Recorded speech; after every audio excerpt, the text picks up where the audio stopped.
Assalamualaikum warahmatullahi wabarakatuh. Parang panjajah sareng para pamilon anu simkuring dipika hormat.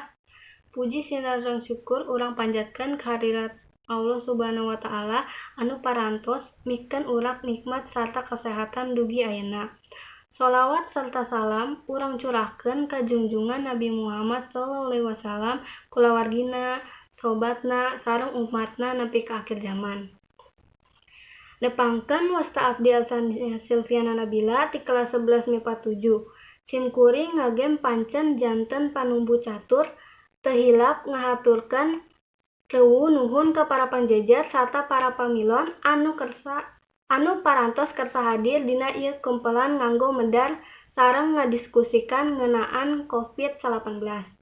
Kukituna supados henteu nyokongan waktos, hayu urang sadaya buka ieu sawala ku aosan basmalah sasarengan. Bismillahirrahmanirrahim.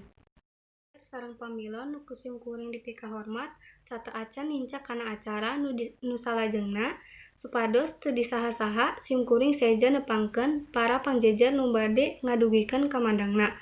Pangjajar anu kahiji nyaeta Bu Epi Sri Rahayu MPD, anjeunna guru biologi anu ngawulang di SMA hiji Majalengka. Panjajar anu kadua nyaeta Pak Bayu Dwi Febrianto MPD, anjeunna guru penjaskes anu ngawulang di SMA hiji Majalengka. Para hadirin nu kusimkuring dipika hormat, supados urang leuwih neleman ngeunaan jejer anu bade dibahas ku urang sadaya, hayu urang legebkeun kamandang ti para pangjajar. Sumangga ka Ibu Epi Sri Rahayu MPD kanggo ngadugikeun kamandangna.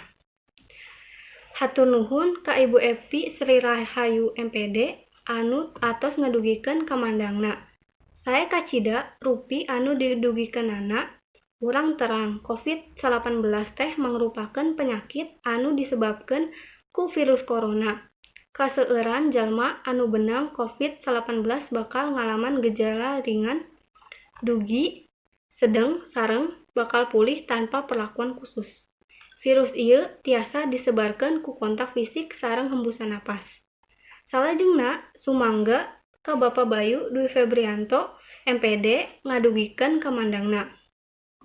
Hatur nuhun ka Bapak Bayu nu atos ngadugikeun kamandanganna.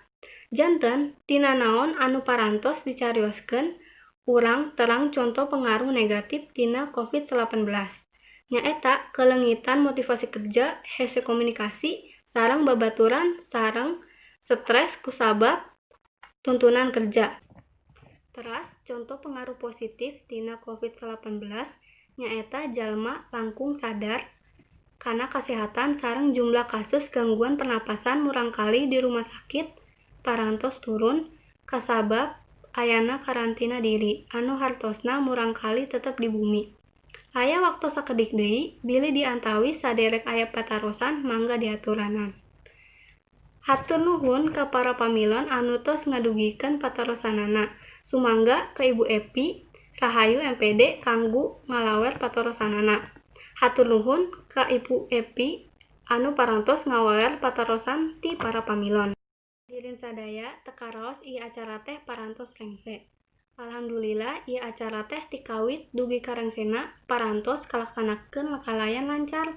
Kukituna hayu urang sasarengan nutup ieu acara kumaosan hamdalah sasarengan. Alhamdulillahirabbil alamin.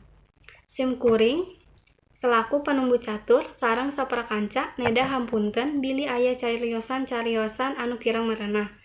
Mung sakitu anu kepihatur. Hatur nuhun kana perhatosan ti sadayana. Wassalamualaikum warahmatullahi wabarakatuh.